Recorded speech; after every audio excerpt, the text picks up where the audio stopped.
Baik, implementasi proyek penguatan profil pelajar Pancasila di UPT SD Negeri Bangunan 1.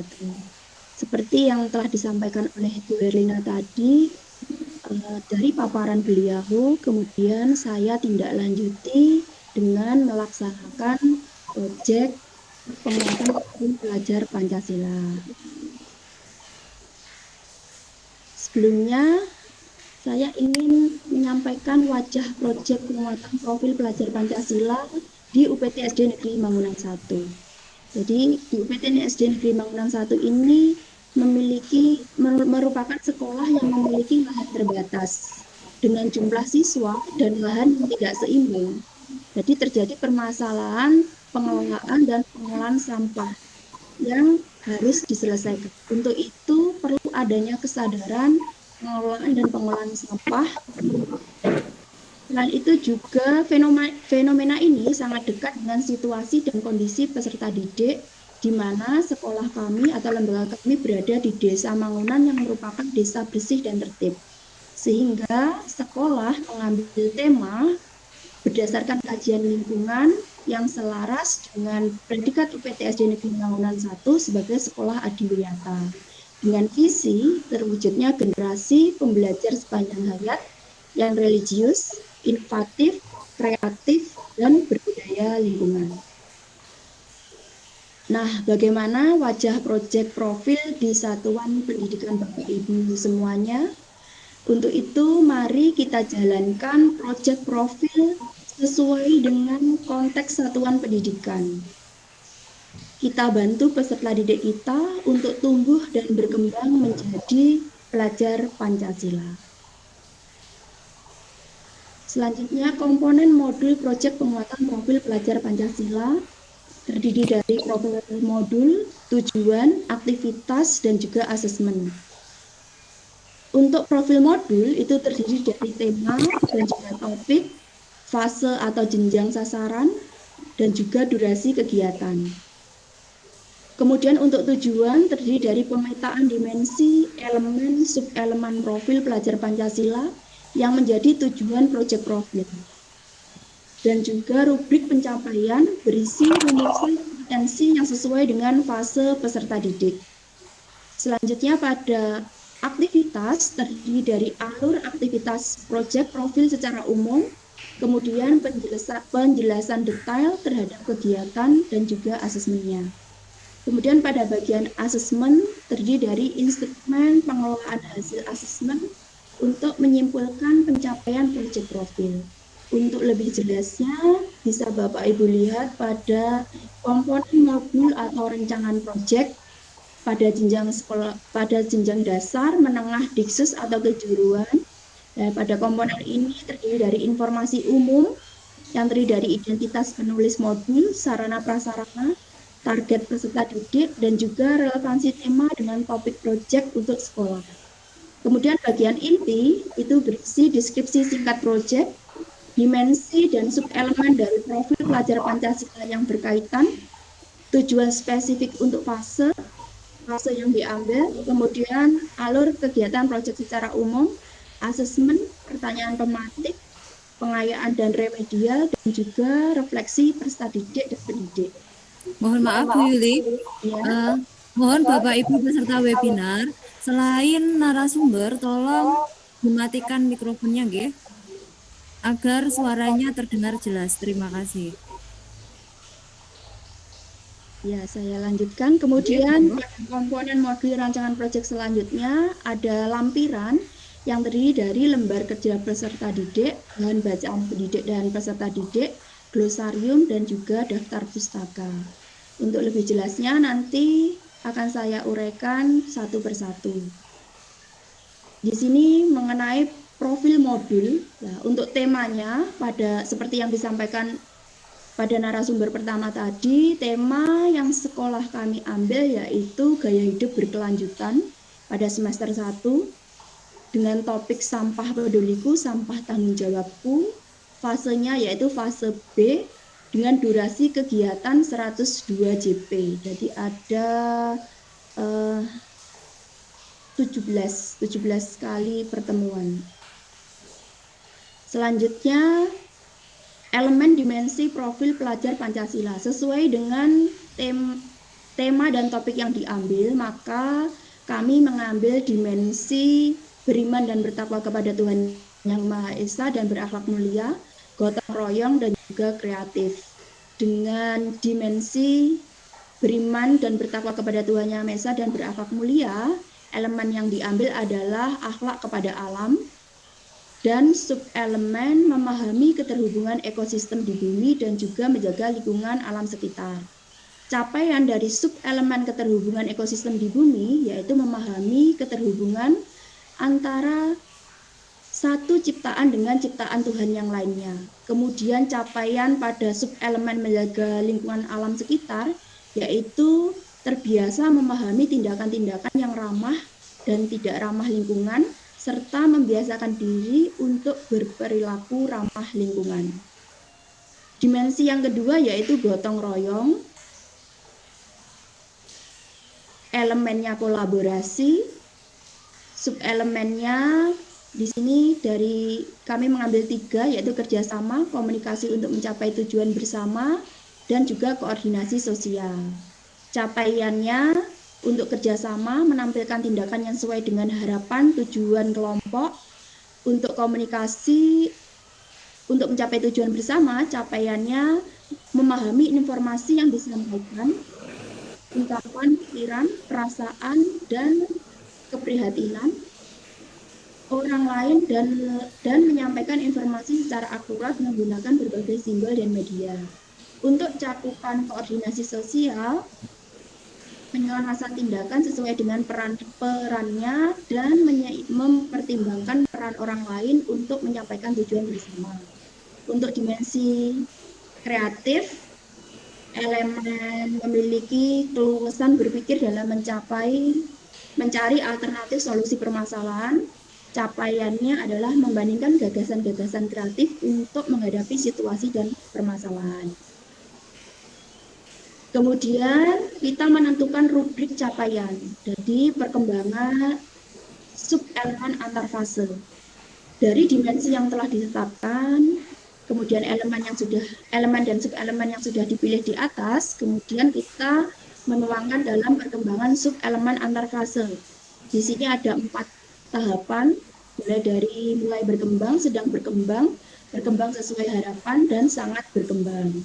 Nah, perkembangan subelemen antar fase ini diambil dari alur perkembangan profil pelajar Pancasila berdasarkan keputusan Kepala Badan Standar Kurikulum dan Asesmen Pendidikan Kementerian Pendidikan, Kebudayaan, Riset, dan Teknologi nomor 009-H-KR-2022 tentang dimensi elemen dan subelemen profil pelajar Pancasila pada kurikulum Merdeka. Jadi pada bagian tahapan ini yang kita masukkan ini dasarnya berdasarkan alur perkembangan profil pelajar Pancasila yang berada pada layar ini. Jadi diambil ada dasarnya. Kita tidak menentukan sendiri, tapi kita berpedoman pada alur perkembangan ini. Nah, dari alur pertama, tadi kita mengambil dimensi beriman dan bertakwa kepada Tuhan Yang Maha Esa dan berakhlak mulia, elemen akhlak kepada alam, subelemen memahami keterhubungan ekosistem di bumi. Bila kita lihat pada alur perkembangan dimensi beriman dan bertakwa seperti tampak pada layar, di sini ada bagian elemen selain dimensi, kemudian ada elemen, ada subelemen, ada akhir fase PAUD, akhir fase A, akhir fase B, akhir fase C, akhir fase D, dan juga akhir fase E. Dari ini, subelemen memahami keterhubungan ekosistem di bumi. Jadi bila kita lihat pada elemen akhlak kepada alam, memahami keterhubungan ekosistem di bumi, di sini pada fase B itu nanti di akhir fase B diharapkan peserta didik dapat memahami keterhubungan antara satu ciptaan dengan ciptaan Tuhan yang lainnya. Ini adalah capaian yang diharapkan pada fase B. Ini kita masukkan pada perkembangan subelemen pada tahap berkembang sesuai harapan. Kita masukkan di sini. Lalu bagaimana pada tahap mulai berkembang dan sedang berkembang? Pada tahapan ini kita masukkan fase sebelumnya. Jadi mulai berkembang ini kita masukkan dari fase tadi yang pertama dari fase PAUD, kemudian sedang berkembang kita masukkan fase A, dan sangat berkembang kita masukkan dari fase yang berada di atasnya atau fase C. Kita masukkan pada ini perkembangan subelemen antar fase pada tahapan sangat berkembang. Begitu juga dengan subelemen menjaga lingkungan alam sekitar. Kita lihat di sini. Nah, pada fase B itu peserta didik diharapkan terbiasa memahami tindakan-tindakan yang ramah dan tidak ramah lingkungan serta membiasakan diri untuk berperilaku ramah lingkungan. Maka ini kita masukkan kembali pada tahapan berkembang sesuai dengan harapan. Nah, jadi di akhir fase B itu kita masukkan pada tahap berkembang sesuai harapan. Pada tahap sebelumnya itu kita masukkan tadi fase sebelumnya, mulai berkembangnya kita ambil dari PAUD, sedang berkembangnya kita ambil dari fase A, dan sangat berkembangnya kita ambil dari fase di atasnya. Begitu dimensi elemen subelemen yang kita ambil, kita masukkan perkembangan subelemen antar fasenya sesuai dengan dimensi elemen subelemen yang telah kita tentukan pada modul. Kalau kita sudah menentukan perkembangan subelemen antar fase, sudah menentukan rubrik pencapaiannya, maka langkah selanjutnya kita menentukan alurnya. Alur yang saya pilih pada semester 1 kemarin, saya memilih alur, ada 4 alur dimulai dari tahap pengenalan, kemudian tahap kontekstualisasi, yang ketiga tahap aksi, dan juga refleksi dilanjutkan dengan tindak lanjut. Nah, untuk lebih jelasnya, alur aktivitas dan juga asesmen project profilnya akan saya paparkan sebagai berikut. Di awal, saya melakukan terlebih dahulu asesmen diagnostik awal.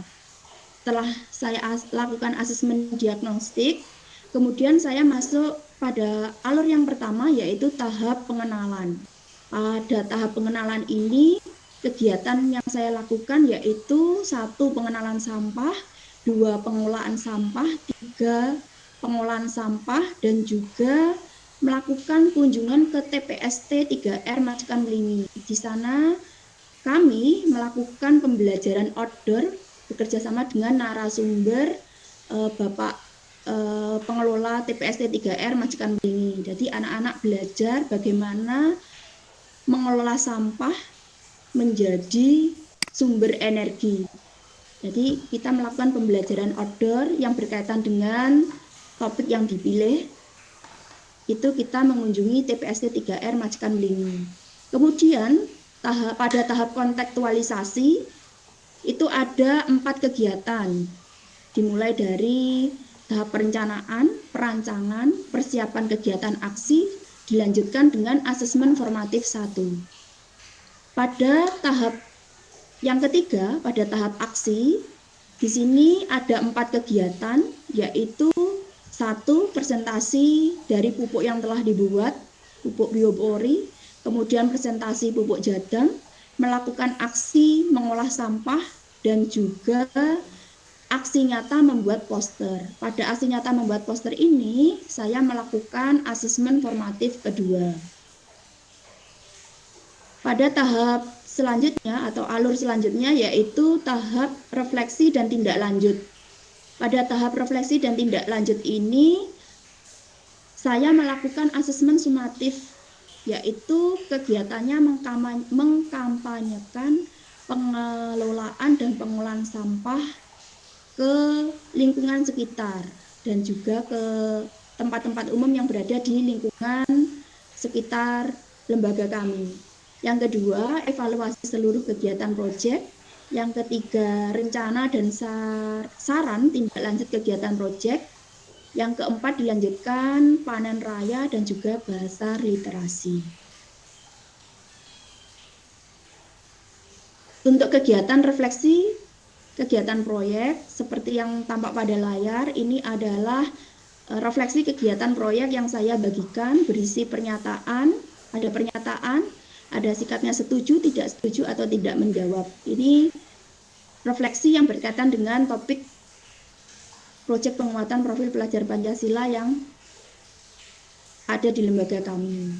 Dilanjutkan dengan tindak lanjut kegiatan proyek yang terdiri dari kritikan dan juga saran untuk kegiatan proyek.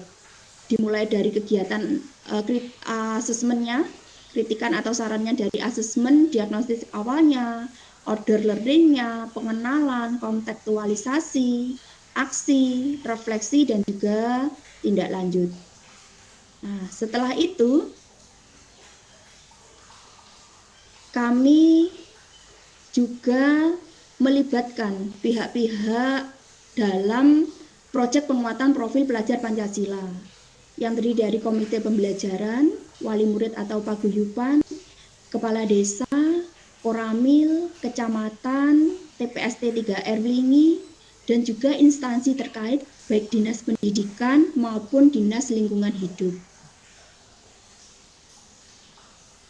Apa saja hambatan dan tantangan dalam pelaksanaan proyek penguatan profil pelajar Pancasila yang ada di lembaga kami? Seperti yang disampaikan Ibu Herlina tadi, memang benar pada awal hambatan kami yang pertama yaitu kompetensi guru dalam pelaksanaan P5. Di awal pengetahuan kami tentang proyek penguatan profil pelajar Pancasila ini memang sangat kurang untuk di awal. Kemudian dari adanya pelatihan dan juga pendampingan baik melalui PMO, lokar karya, pendampingan fasilitator itu, dan juga dukungan dari dinas pendidikan dan juga komunitas praktis. Nah, di sana kami saling berbagi praktek baik tentang hambatan apa saja, kemudian bersama-sama mencari solusi dari masalah-masalah atau hambatan-hambatan yang ada atau ditemui ketika melaksanakan proyek penguatan profil pelajar Pancasila. Kemudian hambatan selanjutnya sarana dan prasarana. Dari kita ketahui bersama bahwa dari literasinya, tentang literasi atau panduan dalam ataupun juga modul proyek penguatan profil pelajar Pancasila ini memang sangat terbatas. Jadi kami pada waktu awal ini masih kesulitan dalam mencari referensi ataupun juga sarana yang mendukung kegiatan proyek kami. Hambatan selanjutnya yaitu lahan yang sempit. Selanjutnya kepedulian dan tanggung jawab mengenai pengelolaan dan pengolahan sampah yang belum membudaya. Tantangannya yaitu meningkatkan kompetensi guru dengan kegiatan PMO dan juga lokakarya dan juga pendampingan dari fasilitator dan juga berbagi praktik baik dalam komunitas praktisi dan juga mengikuti pelatihan-pelatihan tentang proyek penguatan profil pelajar Pancasila. Tantangan selanjutnya yaitu menciptakan lahan sekolah yang bersih dari sampah dan juga bisa menjadi sumber belajar untuk mengembangkan sekolah hingga diambil topik sampah untuk mendapatkan penanganan yang serius. Kemudian tantangan yang ketiga yaitu menumbuhkan karakter profil pelajar Pancasila, khususnya kepedulian dan tanggung jawab mengenai pengelolaan dan pengolahan sampah sehingga bisa membudaya. Jadi tidak hanya sekedar peduli dan tanggung jawab, tapi kegiatannya benar-benar membudaya kepada siswa. Setelah itu kami melakukan kegiatan atau melakukan pembelajaran sesuai dengan modul yang sudah disusun bersama tim fasilitator proyek, tim komite pembelajaran. Nah, dari proyek yang sudah kita susun dan kemudian kita laksanakan, kita juga sudah melakukan panen raya, nah, maka kita membuat laporan proyek penguatan profil pelajar Pancasila. Dari laporan proyek penguatan profil pelajar Pancasila ini bisa kita lihat ada bagian lembar pengesahan, kemudian ada moto dan persembahan, kata pengantar, dan juga pendahuluan, alur dan juga implementasi penguatan proyek profil pelajar Pancasila dari tahap alur P5, tahap dalam mendesain pembelajaran, tahapan P5 dalam proses pembelajaran, dimensi atau elemen P5-nya, muatan pembelajaran P5, evaluasi, refleksi, dan tindak lanjut beserta penutup. Nah, di sini dari kegiatan pendahuluan dimulai dari latar belakangnya, kemudian tujuan proyeknya, dilanjutkan dengan manfaat, dan pada bab 2 kita membahas alur dan juga implementasi penguatan proyek profil pelajar Pancasila. Ada tahapan alurnya, tahapan dalam mendesain pembelajarannya, tahapan P5 dalam proses pembelajaran, kemudian dimensi elemen P5 sesuai dengan tema yang diambil, yaitu gaya hidup berkelanjutan dengan topik sampah peduliku, sampah tanggung jawabku. Kemudian muatan pembelajaran P5, ada temanya, sasaran, jumlah siswa, alokasi waktu, strategi dan metode, media, dan juga jadwal kegiatan.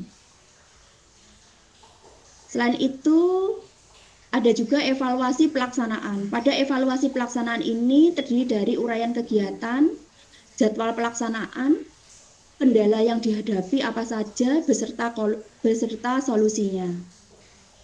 Misalnya pada tahap perencanaan, kendala yang dihadapi adalah terbentuk tim fasilitas P5, kendala dan juga keberhasilannya terbentuk tim fasilitas P5, memilih tema, memodifikasi modul P5, tapi belum lancar dilaksanakan, kemudian perencanaan asesmen. Maka solusinya kita melakukan revisi modul dan membuat lembar kerja untuk asesmen. Begitu juga pada tahap pelaksanaan P5, kita juga ada keberhasilan dan juga ada kendala. Pada pelaksanaan outdoor learning, giat kampanye, kemudian presentasi tentang P5, asesmen dan juga panen raya. Setelah kegiatan evaluasi pelaksanaan, maka kita melakukan refleksi dan juga tindak lanjut. Refleksi yang diambil tadi dari hasil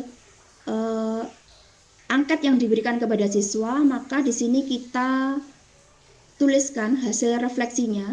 Nah, refleksi kepada siswa dari pernyataan yang kita bagikan dari angket.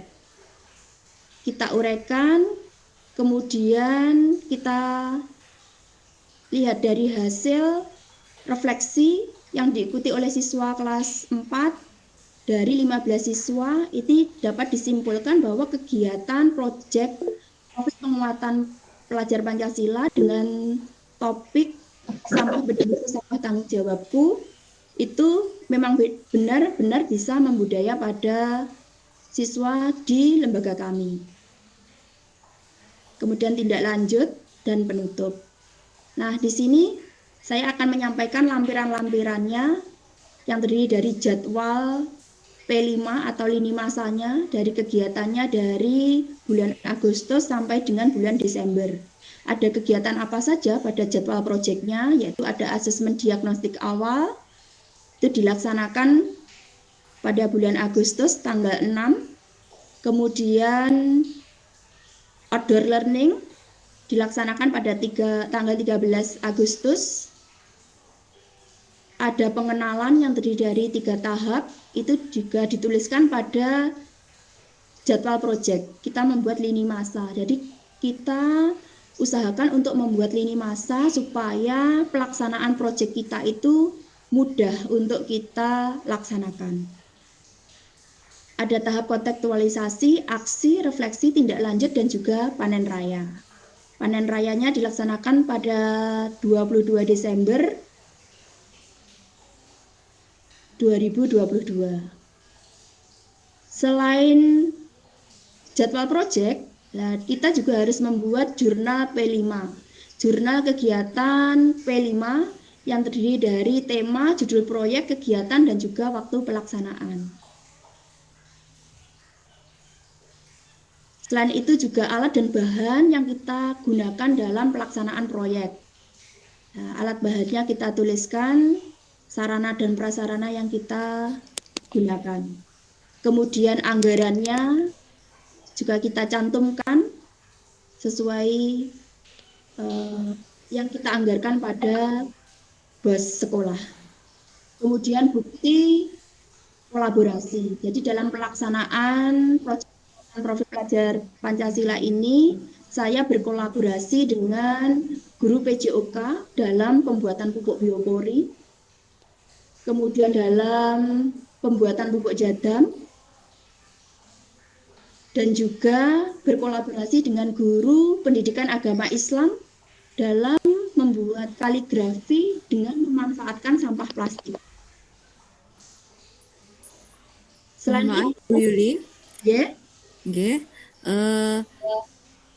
Mungkin waktunya kami batasi nggih, karena nanti setelah ini masih Bu Rina mau masuk kembali. Setelah itu masih ada sesi tanya jawab. Kami beri tambahan waktu 5 menit, cukup? Nggih, cukup. Insya Allah cukup. Terima kasih. Ya. Saya lanjutkan, jadi saya berkolaborasi dengan guru PJOK, guru pendidikan agama Islam, dan juga komite pembelajaran dalam melaksanakan proyek.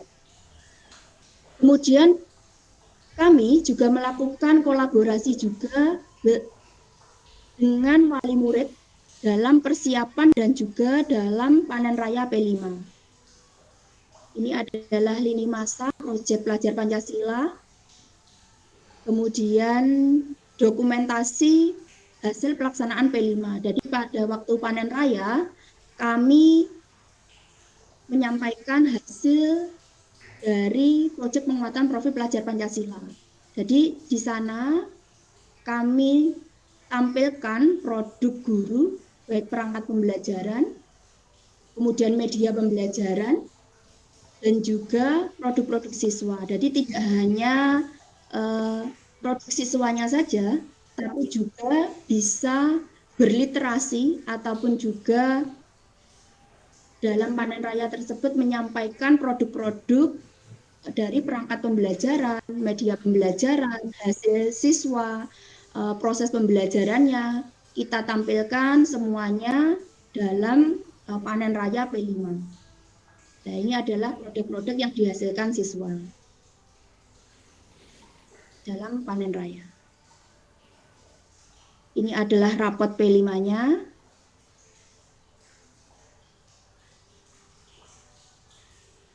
Demikian Bu Indah, pemaparan dari saya.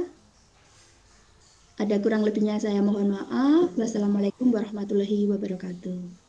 Waalaikumsalam warahmatullahi wabarakatuh. Waalaikumsalam warahmatullahi wabarakatuh. Oke, baik Bu Yuli, terima kasih atas pemaparannya.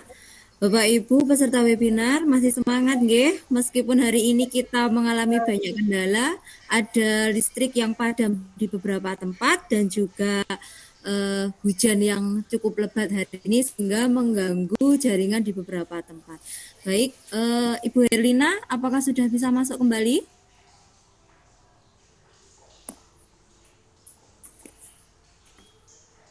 Apakah sudah masuk kembali dan terpental?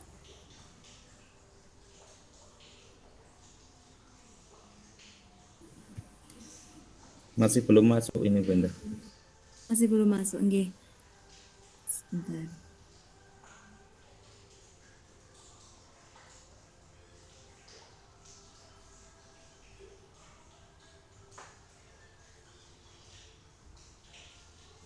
Baik, Bapak Ibu, mungkin bisa dipersiapkan untuk pertanyaan kepada narasumber, nggih. Sementara menunggu Bu Herlina masuk kembali lagi. Kita tunggu sebentar.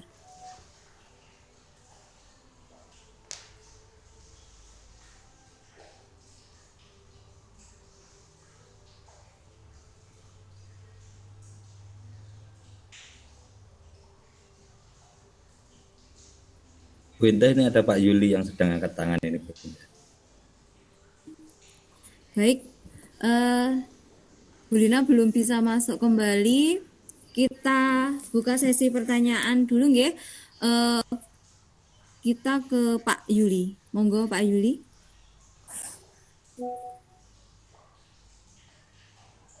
Pak Yuli Sulistiono. Oke, terima kasih atas waktunya. Nggih, baik. Assalamualaikum warahmatullahi wabarakatuh.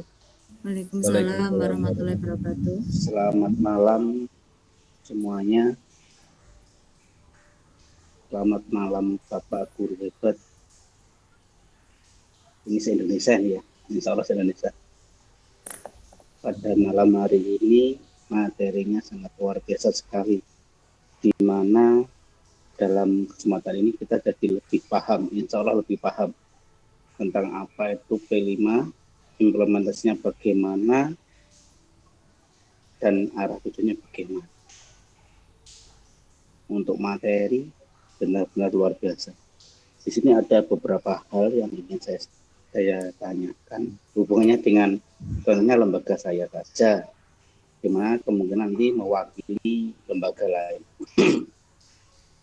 Begini, mungkin di SD Mangunan 1 pelaksanaan P5 itu secara umum dari kelas 1 sampai kelas 5. Yang saya tanyakan, bagaimana pelaksanaan P5 itu bagi lembaga yang melaksanakan kurikulum ganda, di mana di sekolah saya, lembaga saya itu baru kelas 1 dan kelas 4 yang melaksanakan kurikulum merdeka, sedangkan yang kelas jenjang yang lain itu kurda. Mungkin dari Bapak Ibu narasumber bisa memberikan kami mohon sarannya agar kami benar-benar dapat melaksanakan kurikulum merdeka secara benar, karena selama ini mungkin masih simpang siur ya tentang P5, apalagi dalam kegiatan puncak temanya itu yang tergolong seperti apa ya, seperti perpisahan gitu ya, bahkan lebih heboh dari perpisahan. Jadi dasarnya itu seperti ikut basar saja, kono basar ikut basar, seperti itu. Jadi kesannya itu bukan tujuan dari P5 yang muncul, tetapi kesannya itu ikut basar secara wah gitu. Jadi pada kesempatan ini mungkin ada petunjuk yang lebih jelas lagi agar kami semua bisa melaksanakan implementasi P5 ini dengan baik. Mungkin itu saja yang saya tanyakan. Terima kasih atas waktunya. Berkata wassalamualaikum warahmatullahi wabarakatuh. Waalaikumsalam warahmatullahi wabarakatuh. Nggih, baik, monggo narasumber 2 Bu Yuli Ariningsih bisa langsung dijawab nggih. Pertanyaan tadi dari Pak Yuli, di sekolahnya Pak Yuli, mungkin di beberapa lembaga Bapak Ibu yang lainnya juga sama. Ada lebih dari 1 kurikulum, ada kurikulum merdeka dan juga kurikulum darurat atau KUDAR. Lalu bagaimana agar kumer tersebut terutama pada kegiatan puncak temanya bisa benar-benar sesuai dengan apa yang menjadi tujuan dari puncak tema tersebut, tidak hanya basar begitu. Terima kasih. Monggo. Ya. Terima kasih Pak Yuli, pertanyaannya yang luar biasa sekali ya. Saya akan menjawab pertanyaan dari Pak Yuli ya. Ini sebenarnya Pak Yuli, kami di UPT SD Negeri Mangunan 1 itu juga melaksanakan kurikulum ganda. Meskipun kami sekolah penggerak, nah itu yang melaksanakan kurikulum merdeka itu masih kelas 1 dan juga kelas 4 sama dengan lembaga panjenengan. Dan untuk kelas 2, 3, 5, 6 itu masih melaksanakan kurikulum darurat. Itu sebenarnya sama, Pak.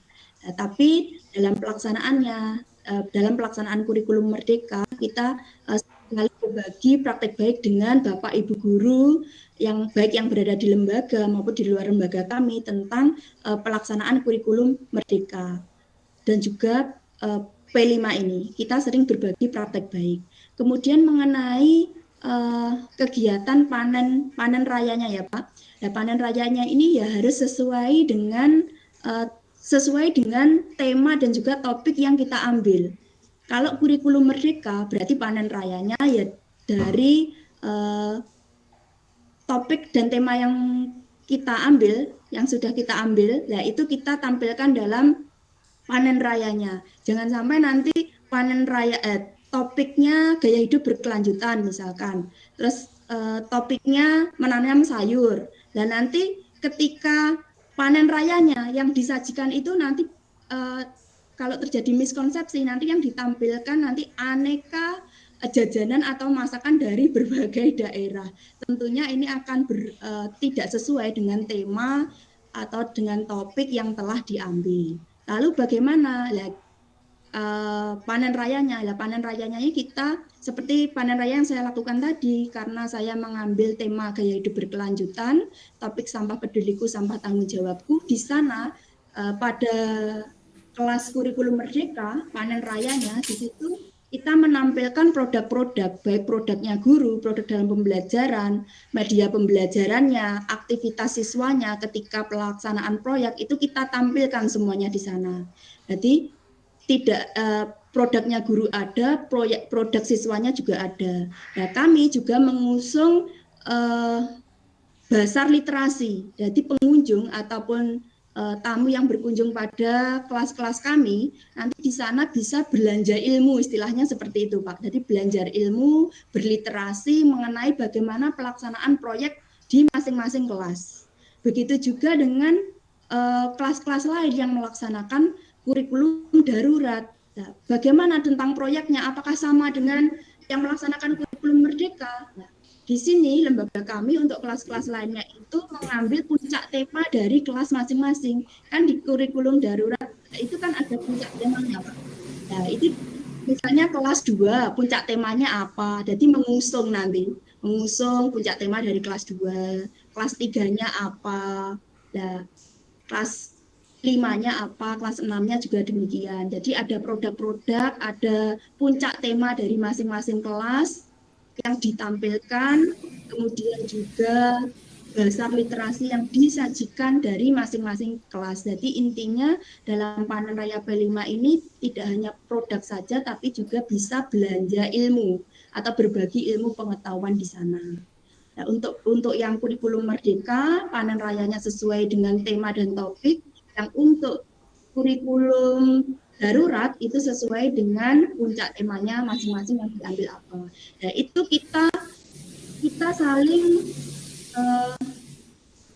saling berkoordinasi dalam gelar panen raya. Jadi semuanya satu kesatuan. Kita mengusung tema, jadi berkebinekaan dari kelas 1 sampai dengan kelas 6 nanti mengambil tema yang berbeda-beda dengan adat yang berbeda-beda karena kami kemarin mengusung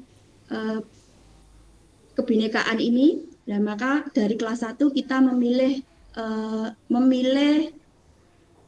adat atau suku apa yang diambil supaya merupakan satu kesatuan yang ditampilkan satu Indonesia, begitu. Jadi ada kebinekaannya, ada panen rayanya, ada basar literasinya yang sesuai dengan tema dan juga topik. Demikian Pak. Untuk lebih lengkapnya bisa dilengkapi Bu Herlina sebagai narasumber pertama. Monggo Bu Lina. Mohon maaf, ngos-ngosan ini cari tempat, ya Allah. Mohon maaf Bapak Ibu, gangguan alam nggak bisa dicegah. Listrik tiba-tiba mati karena hujan sangat deras sehingga saya harus mencari tempat ini ke tempat yang listriknya nyala. Nah, ini seluruh wilayah Kandat ini kayaknya mati sehingga saya harus bergeser ke Udanau. Terima kasih. Apa tadi Bu Yuli, saya tidak mengikuti nomo mati tadi. Nggih. Pertanyaannya apa? Nggih, Bu Lina, tadi pertanyaan dari Pak Yuli yaitu di lembaganya beliau itu ada kurikulum ganda, tidak hanya Kumer Iya. tetapi juga ada Kudar. Lalu bagaimana dalam menanggapi puncak temanya, apakah disamakan ataukah bagaimana? Karena mungkin di beberapa lembaga masih terdapat miss begitu tentang kegiatan puncak tema, karena kebanyakan itu masih diadakan basar yang kegiatannya melebihi kegiatan perpisahan seperti itu. Terima kasih Mbak Indah. Ini yang merupakan apa ya? Perlu Miss ini perlu kita luruskan bersama Bapak Ibu bahwa kegiatan gebyar yang luar biasa itu dari segi positifnya berarti semua lembaga dan juga masyarakat sangat antusias dalam mengimplementasikan kurikulum Merdeka ini. Terlepas dari ini sesuai dengan panduan atau tidak, ini tetap diapresiasi bahwa semua lembaga melaksanakan panen raya, panen karya, atau pentas kreativitas dan nama-nama sejenisnya itu merupakan suatu karya yang tetap luar biasa Bapak Ibu. Namun kita harus kembali pada kita yang sebenarnya tentang panen raya P5 ini Bapak Ibu. Panen raya itu khusus P5, panen raya P5, yang mana produk yang ditampilkan atau yang disajikan untuk masyarakat atau untuk siswa atau untuk warga sekolah itu bukan produk barang atau yang selama ini sebagian besar dilakukan oleh lembaga-lembaga yang memaknai panen raya ini adalah pameran basar. Padahal untuk panen raya ini tidak melulu dalam bentuk basar.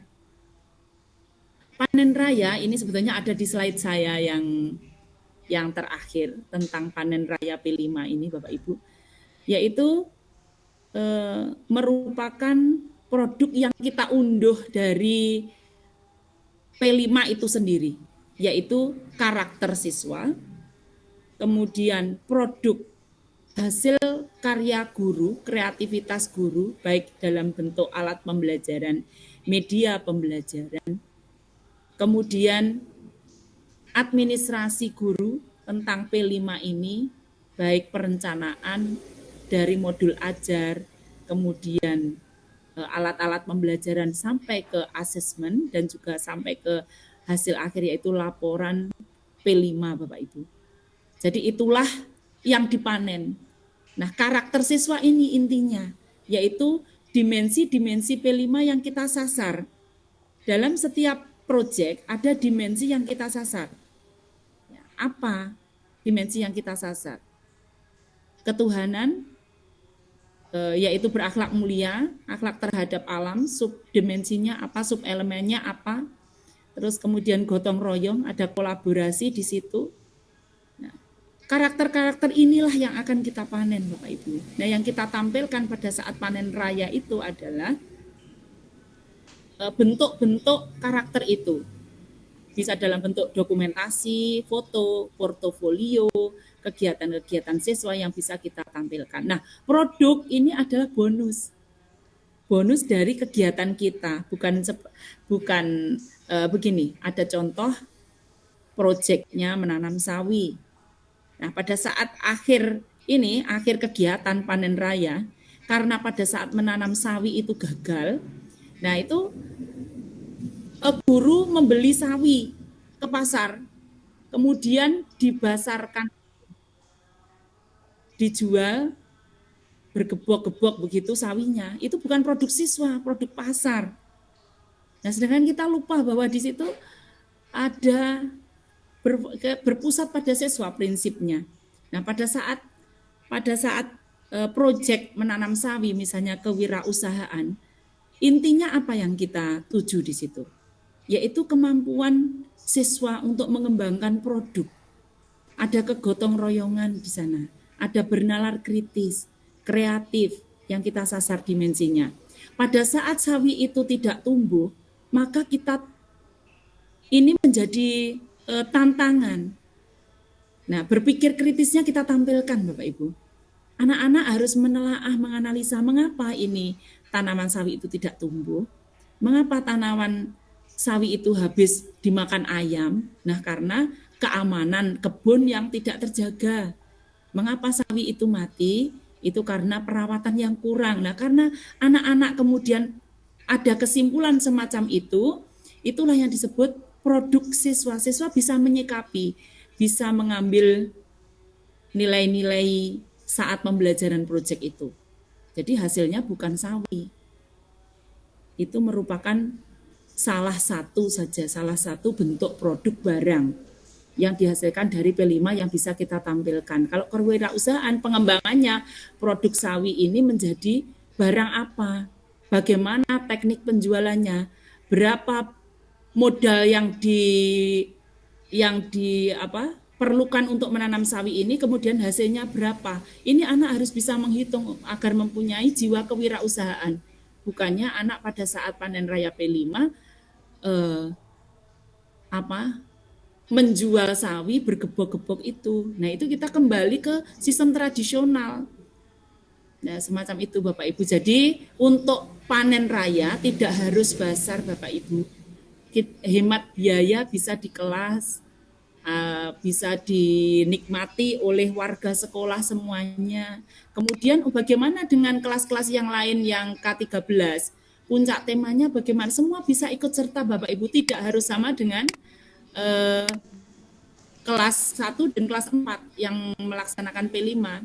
Semua kreativitas hasil karya bisa ditampilkan saat itu, saat panen raya. Bisa dibarengkan dengan kenaikan kelas, atau bisa dengan bareng dengan perpisahan, atau dengan kunjungan bakti sosial, itu bisa.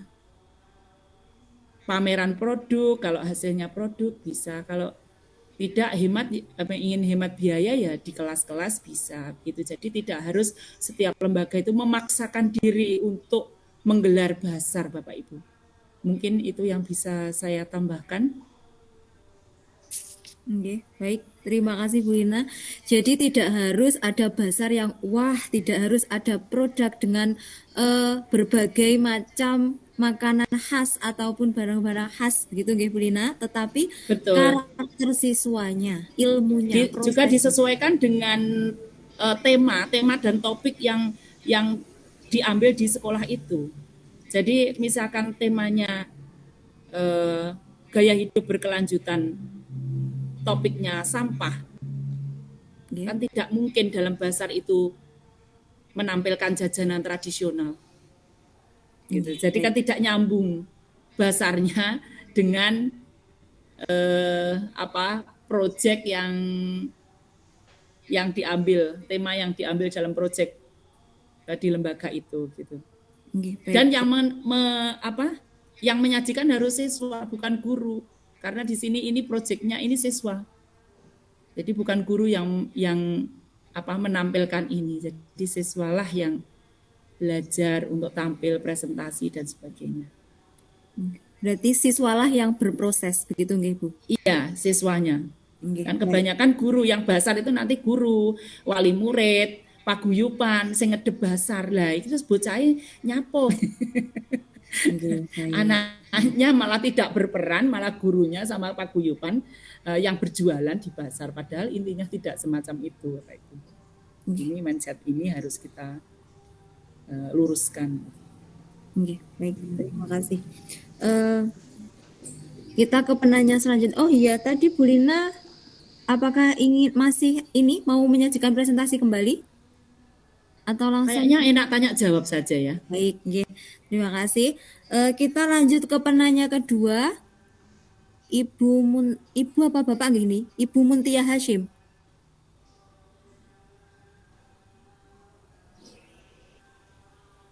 Halo?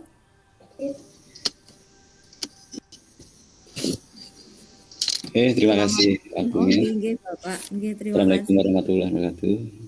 Waalaikumsalam warahmatullahi wabarakatuh. Waalaikumsalam warahmatullahi wabarakatuh. Oke, alhamdulillah, alhamdulillah. Webinar yang luar biasa membahas tentang P5. Bu Ferdina yang kami hormati, Bapak Imam Wahyudi, kemudian Bu Yuli. Baik, yang saya tanyakan adalah hubungannya dengan P5 yang saya lihat kebetulan anak saya itu di SMA. Kemudian pembagiannya pas P5 itu artinya dikerjakan di luar jam efektif, artinya dikerjakan pada sore hari bahkan malam hari. Apakah itu memang benar dengan memang pelaksanaan P5 bisa dilaksanakan di luar jam-jam yang efektif, jam 7 sampai jam berapa atau jam 2. Kemudian berikutnya, apakah jatah waktu yang diberikan, maaf ini perlu pertanyakan, yang 126 JP itu apakah harus habis? Jadi ada dua pertanyaan. Yang pertama, apakah bisa dikerjakan di luar jam efektif? Artinya malam atau di luar pembelajaran. Nah itu, terima kasih atas jawabannya, atas tanggapannya dan jawabannya. Itu dari saya. Assalamualaikum warahmatullahi wabarakatuh. Waalaikumsalam. Waalaikumsalam warahmatullahi wabarakatuh. Monggo, Bu Lina dan Bu Yuli. Untuk pertanyaan yang pertama, apakah P5 ini bisa dikerjakan di luar jam?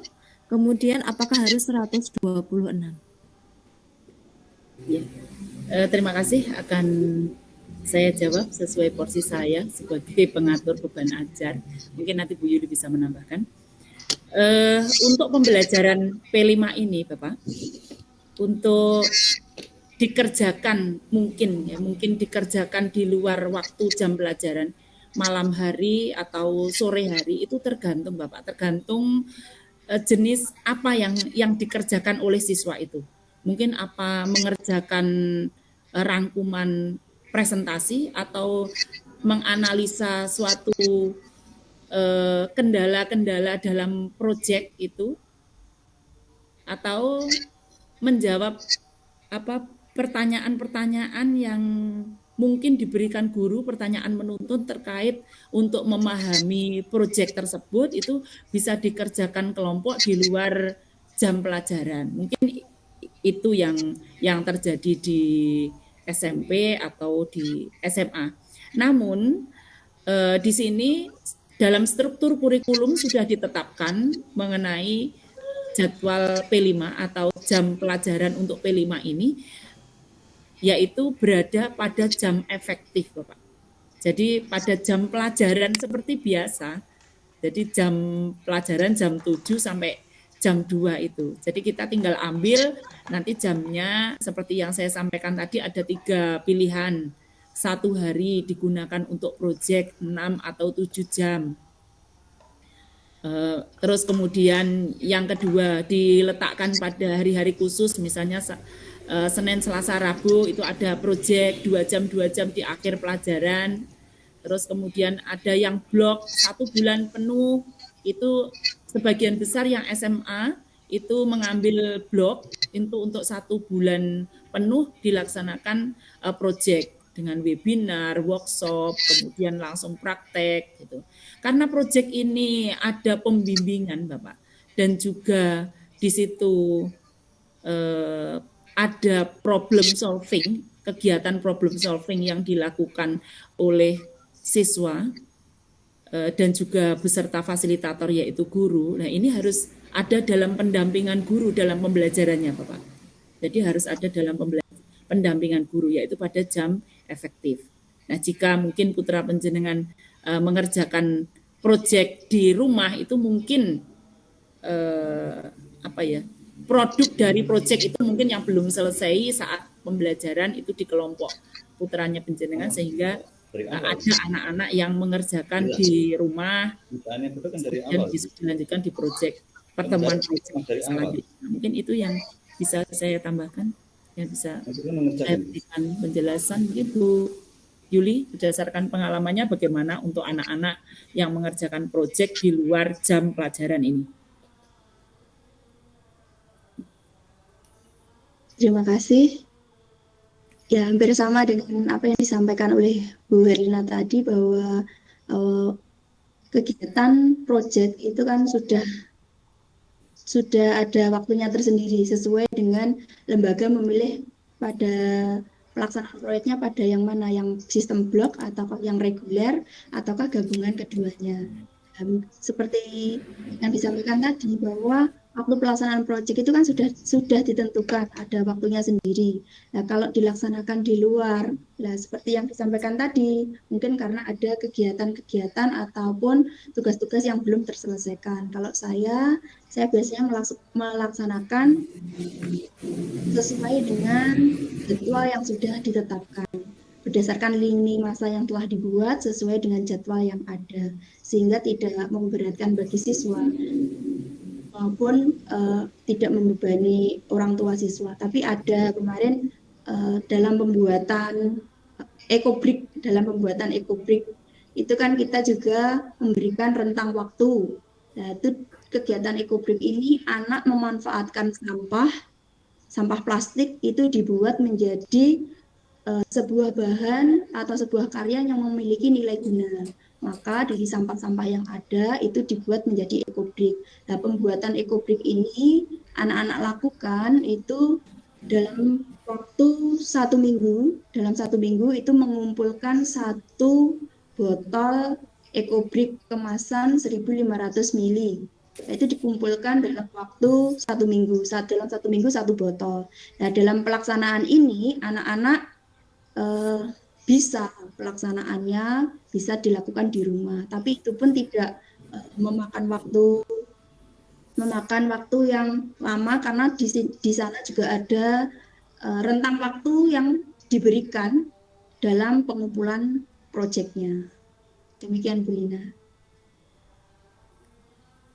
Baik, terima kasih. Bagaimana Bapak Muntia Hasim? Bahwasanya penerapan P5 itu tetap berada pada jam efektif, seperti itu. Terima kasih. Mungkin pertanyaan kedua yang belum terjawab, yang belum disebut tentang data waktu yang 126 GB itu apakah memang harus tuntas, harus habis? Kemudian kembali ke apa ya yang di SMA itu ternyata banyak waktu, banyak produk yang dikerjakan anak-anak. Ya mungkin ya jawabannya memang sudah saya kira terima kasih atas pencerahannya.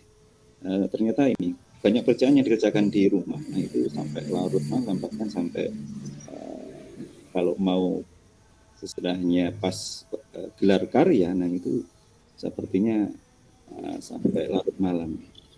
Itu saja. Jadi pertanyaan dua mungkin bisa dijawab untuk data 126 GB itu apakah harus habis? Ya, baik, terima kasih. Monggo narasumber 1. Langsung saya jawab Mbak Ida. Untuk yang 126 GB itu untuk yang SD ya, khusus yang SD Bapak, yang 126 GB itu fleksibel Bapak. Jadi maksimal, jadi nanti kita hitung untuk maksimalnya 18 kali pertemuan, ya minimal 15 pekan, 15 kali 7. Nah itu, terus kemudian yang sisa 3 kali 7 itu biasanya digunakan untuk ulangan atau kegiatan-kegiatan lain. Jadi untuk ini tergantung guru dalam memanage dan juga kepala sekolah untuk memanage beban ajar untuk P5 ini Bapak. Jadi sudah disediakan itu, kemudian yang terpenting adalah perencanaannya. Perencanaan pembelajaran untuk proyek ini. Jadi dari beberapa lembaga yang saya survei itu mengerjakan P5 tanpa perencanaan penjadwalan. Sehingga alur yang diambil, alur yang mana? Ada 3 macam alur. Nah, alur yang mana yang diambil? Ada pengenalan, kemudian kontekstualisasi, kemudian aksi, refleksi, tindak lanjut. Nah, ini untuk alur yang pertama. Jika mengambil itu, maka harus membuat timeline atau lini masanya untuk pengenalan apa saja, kapan dilaksanakan, berapa pekan dilaksanakan, apa saja dalam pekan itu dilaksanakan pada jam-jam itu, pengenalan itu, berapa JP, kemudian kontekstualisasi berapa JP, apa saja kegiatan di kontekstualisasi itu. Maka dari itu saya tekankan kepada guru saya untuk membuat timeline ini Bapak, dan dimasukkan ke dalam modul ajar yang telah dibuat. Sehingga di situ pemakai modul itu langsung bisa menggunakan modul itu, siapapun bisa menggunakan modul itu dengan waktu yang sudah terinci dengan baik. Ya, jadi sampai pada asesmennya, sampai pada pelaporan itu lengkap di situ. Jadi harus direncanakan sejak awal, tidak berjalan kemudian mandek di tengah. Loh, ini sudah selesai, tidak ada lagi yang dikerjakan, sudah tidak ada ide. Nah, itu tidak seperti itu. Jadi dalam rapat komite pembelajaran di awal penetapan proyek ini sudah direncanakan Bapak. Kalau sudah direncanakan tentunya waktu yang 126 itu akan digunakan dengan baik. Walaupun ini luwes, penggunaannya luwes Bapak, namun tidak banyak membuang waktu yang 126 itu. Jadi tidak hanya mungkin digunakan hanya sebagian gitu ya. Ya tidak seperti itu. Jadi ya harus digunakan semaksimal mungkin untuk pembelajaran proyek. Nah, kemudian untuk pertanyaan selanjutnya tentang apa tadi? 2 tadi Bu Lina sudah terjawab. Yang 1 terjawab. Pertanyaan kedua dijawab di awal. Kemudian yang barusan ini adalah pertanyaan yang pertama dari Pak Muntia Hasim. Oke, baik begitu Pak Muntia Hasim, bagaimana? Sudah bisa diterima? Terima kasih atas jawabannya. Terima kasih Pak.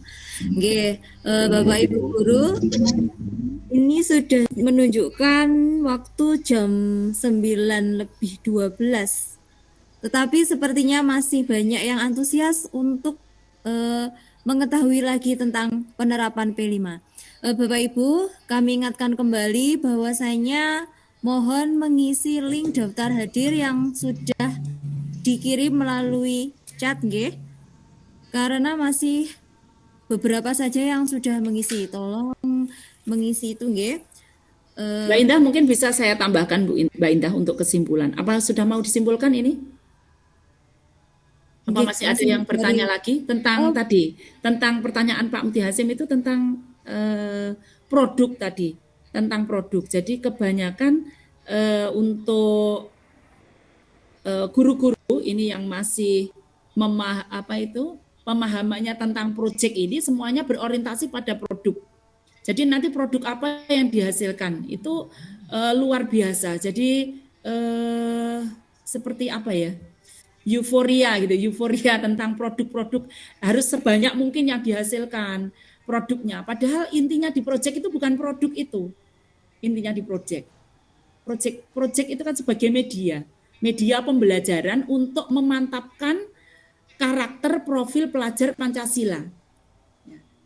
Jadi dimensi-dimensi yang disasar ini, gotong royong misalnya, kreatif, bernalar kritis, itu ditanamkan secara nyata melalui implementasi kegiatan yang nyata, langsung dialami oleh siswa, bukan hanya pengetahuan gotong royong adalah, contoh kreatif adalah, tidak seperti itu, tapi kalau dalam proyek ini siswa langsung menunjukkan actionnya, bagaimana dia berkolaborasi, bagaimana dia menampilkan ide-idenya, begitu langsung seperti itu. Jadi bukan orientasinya bukan produk. Jadi kalau orientasinya ke produk, nanti yang kasihan siswanya harus mengerjakan ini, harus menggunakan membuat ini itu yang akhirnya mengalahkan pembelajaran intra. Padahal proyek dan intra ini harus seimbang pembelajarannya gitu. Jadi Bapak Ibu perlu penekanan ini, kita jangan berorientasi pada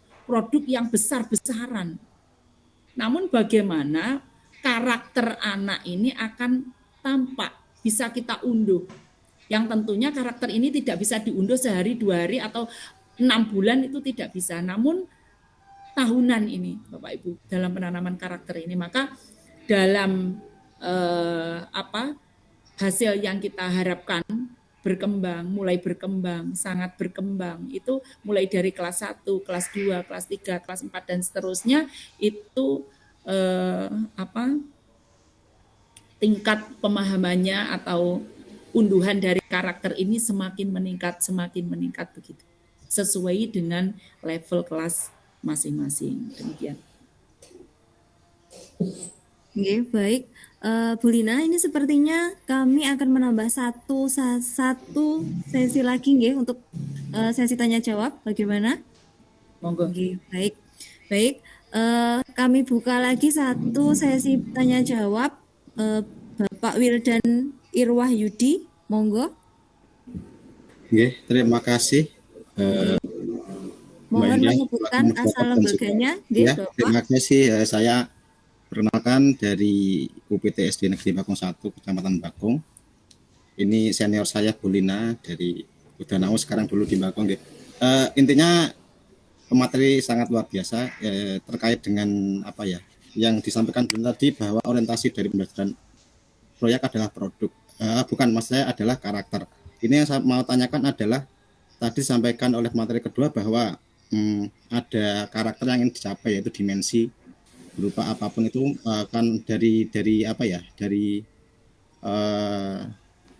buku petunjuk kan minimal dua dimensi karakter yang dicapai. Yang saya tanyakan adalah indikator untuk menentukan bahwa karakter itu berhasil itu seperti apa. Mungkin juga bisa ditunjukkan rapotnya seperti apa, karena saya sendiri sebagai pelaku juga masih agak kebingungan untuk melaporkan dan juga mengerjakan rapot proyek itu seperti apa.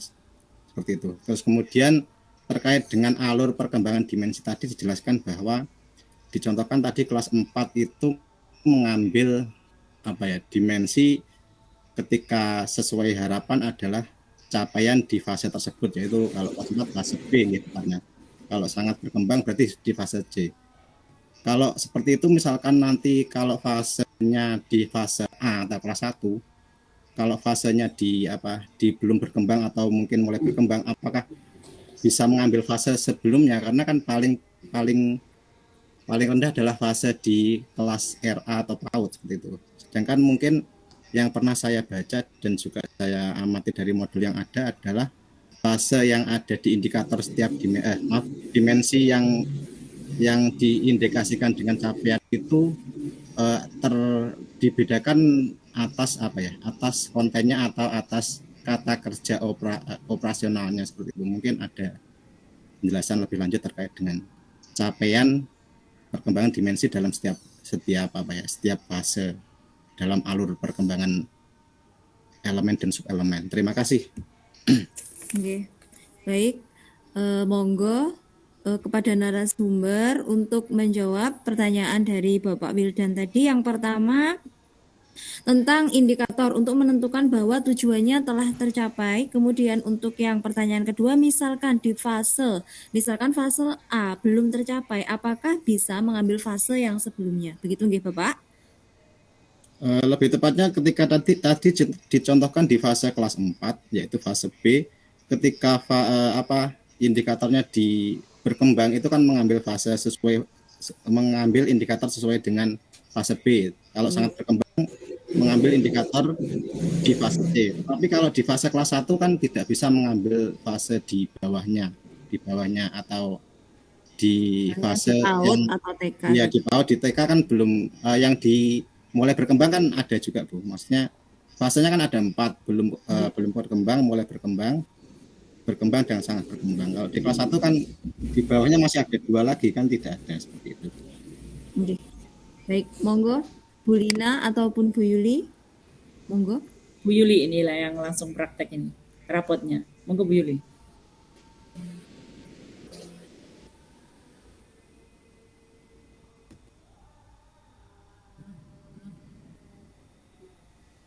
Mic-nya Bu Yuli. Mic-nya Bu.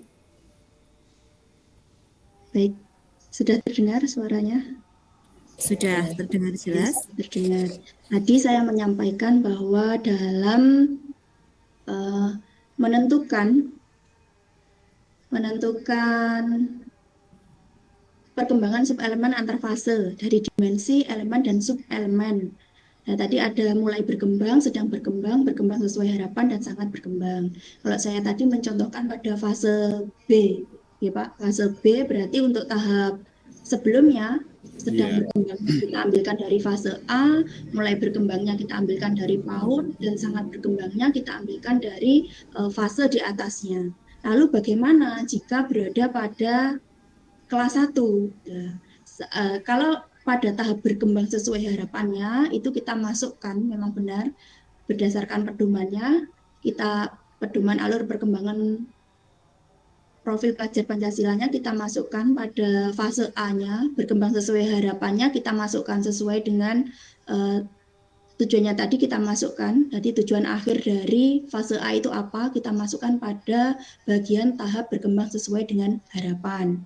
Kemudian pada sedang berkembang, otomatis kita masukkan yang bagian PAUD. Bagian PAUD. Terus mulai yang sedang berkembang kita masukkan yang bagian PAUD. Lalu bagaimana dengan bagian yang mulai berkembang? Nah, yang memulai berkembang itu kita bisa melihat, itu tidak harus persis kita bisa mengembangkan atau menggunakan yang selaras dengan alur perkembangan yang sudah ada. Misalkan pada tahap berkembang sesuai harapan, tadi ada memahami. Terus pada sedang berkembang itu mengenal. Pada tahap memulai berkembang kita bisa menggunakan karena di sedang berkembangnya mengenal, kita bisa menggunakan mengenal berbagai ciptaan Tuhan. Pada mulai berkembangnya kita bisa menggunakan yang relevan atau sesuai dengan tingkatan. Kalau tadi sudah memaham, berarti sebelumnya mengenal. Sebelum mengenal apa? Kita bisa menggunakan kata kerja operasional yang lain selain mengenal. Mungkin kita bisa memasukkan tahu. Lah, mulai berkembangnya tahu berbagai ciptaan Tuhan. Jadi tahu dulu atau tahu, terus mengenal, kemudian memahami keterhubungan. Pada fase di atasnya sangat berkembang sesuai harapannya. Kalau kelas 1 berarti kita ambilkan pada tahapan yang fase B. Kalau menurut saya seperti itu. Jadi alurnya tetap pedomannya pada alur, tapi kita bisa menggunakan perkembangan subelemen antar fase yang relevan dengan tahapan-tahapan yang sudah ada pada alur perkembangan profil pelajar Pancasila. Kalau menurut saya seperti itu, Bapak. Okay. Untuk Bapak Wildan, itu tadi yang pertanyaan yang kedua. Untuk pertanyaan yang pertama yang belum terjawab oleh narasumber, yaitu tentang indikator untuk menentukan bahwa tujuan tersebut telah tercapai.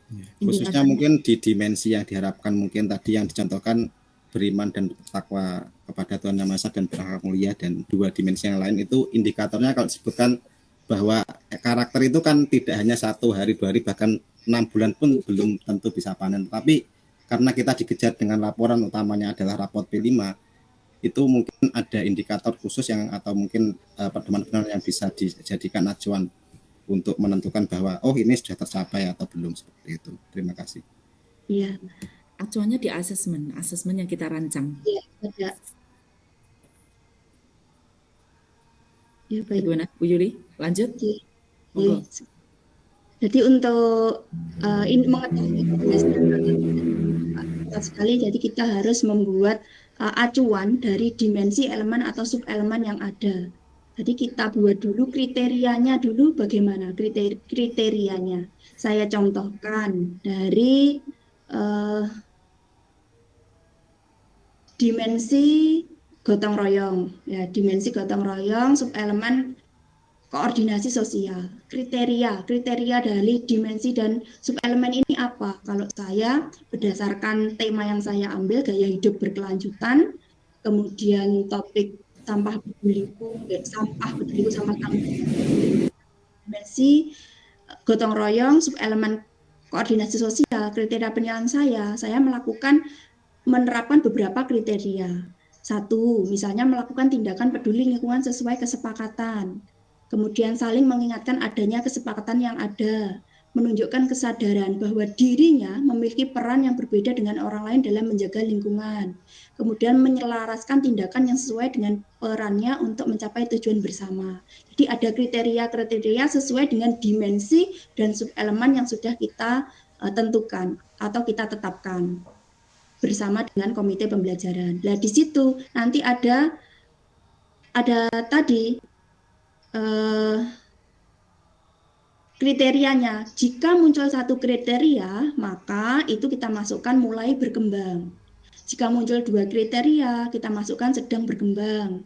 Jika 3 kriteria yang tampak, maka kita masukkan berkembang sesuai harapan. Jika keempatnya muncul, maka itu masuk dalam sangat berkembang. Nah, ini kriteria-kriteria semacam ini memang disesuaikan dengan kondisi satuan pendidikan dan lingkungan belajar penggunanya. Jadi tergantung dari tema, topik, dan juga kondisi lembaga satuan pendidikan tersebut. Menurut saya begitu, Bapak. Bagaimana? Terima kasih, Bu. Saya kira sudah cukup menjawab. Nggih, matur suwun. Bu Lina bisa melengkapi?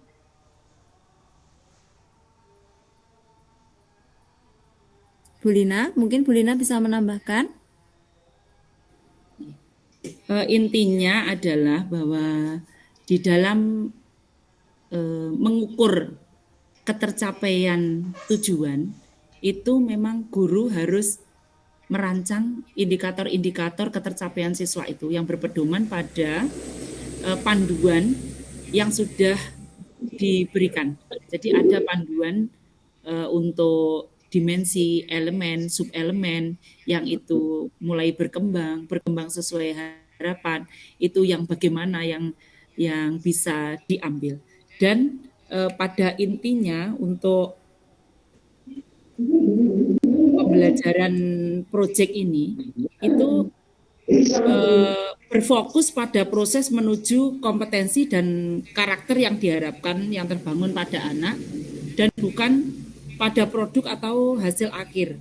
Nah, kemudian bentuk evaluasinya itu tidak ada bentuk evaluasi yang mutlak dan seragam gitu dalam pelaksanaan proyek, tidak ada. Jadi tergantung guru, kreativitas guru untuk membuat asesmen yang sesuai dengan proyek yang dilakukan, tapi tetap berpedoman pada panduan proyek P5, panduan P5 yang sudah ditetapkan oleh pemerintah gitu, seperti yang dijelaskan oleh Bu Yuli tadi itu tentang indikator-indikatornya yang mungkin bisa dicapai oleh siswa itu yang menuju pada ciri-ciri karakter yang kita sasar dari dimensi P5 gitu. Terima kasih. Oke, terima kasih Bu Lina dan juga Bu Yuli atas penjelasannya. Bapak Ibu peserta webinar, seru sekali hari ini dengan materinya yang sepertinya kami rasa tidak cukup jika dibahas hanya beberapa jam saja, nggih. Saking antusiasnya sebenarnya masih ada beberapa audiens lagi yang ingin bertanya, akan tetapi ini kita sudah mundur waktunya hampir 30 menit, nggih. Sudah mundur 28 menit. Maka dengan terpaksa kami simpulkan sampai di sini dulu, nggih. Mungkin bisa disambung lagi lain hari. Baik.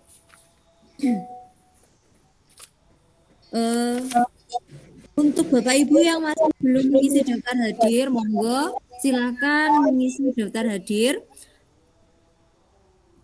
Baiklah, Bapak Ibu peserta webinar Peta Mahardika Kabupaten Blitar series keempat ini terdapat beberapa kesimpulan yang dapat kita rangkum. Di antaranya kesimpulan tersebut adalah bahwasanya kegiatan puncak tema ataupun panen karya P5 itu tidak harus besar, tidak harus seperti bazar, dan bukanlah produk barangnya, akan tetapi prosesnya, proses pada anaknya tentang bagaimana karakternya, ilmunya, jadi bukan produknya, nggih. Kemudian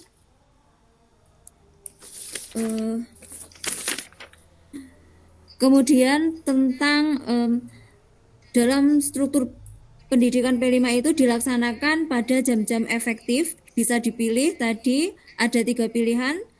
Kemudian untuk yang 126 JP itu adalah fleksibel, tergantung oleh KS dan guru dalam memanage beban ajar tersebut. Yang penting perencanaannya sesuai dengan jadwal begitu.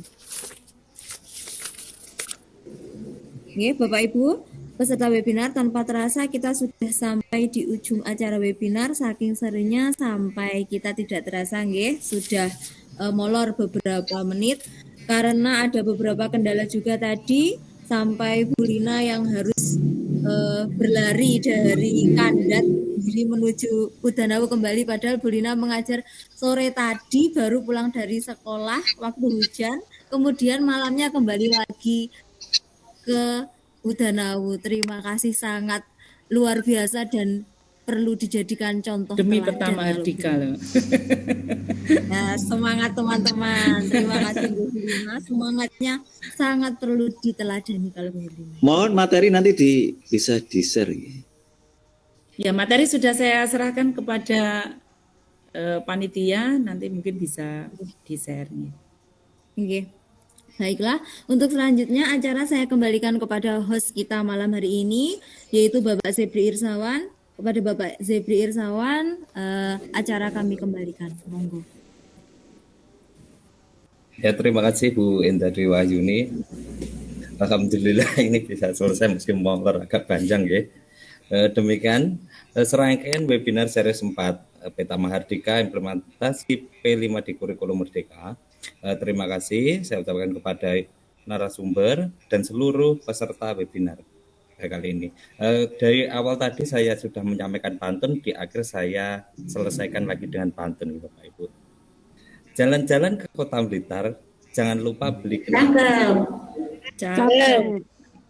Agar murid berakhlak mulia dan pintar, jadilah guru yang tergerak, bergerak, menggerakkan. Menggerakkan.